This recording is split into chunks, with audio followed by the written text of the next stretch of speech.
দিনে এই ছোট্ট দোয়াটি যদি মাত্র ৩টি বার পাঠ করতে পারেন, আপনার কেউ ক্ষতি করতে পারবে না, আপনাকে কেউ ব্ল্যাক ম্যাজিক করতে পারবে না।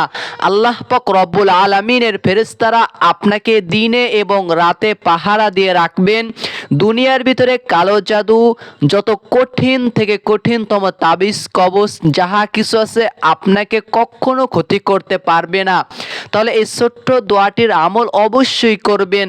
আল্লাহ পাক রব্বুল আলামিনের ফেরেশতারা সব সময় আপনাকে পাহারা দিয়ে রাখবেন, কেউ কোনো ক্ষতি করতে পারবে না।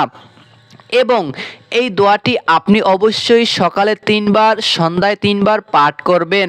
দোয়াটি হলো বিসমিল্লাহিল্লাযী লা ইয়াদুররু মা ইসমিহি শাইউন ফিল আরদি ওয়ালা ফিস সামাই ওয়া হুয়াস সামিউল আলিম। এই দোয়াটি সকাল এবং সন্ধ্যায় ৩টি বার করে পাঠ করে নেবেন, তাহলেই হয়ে যাবে।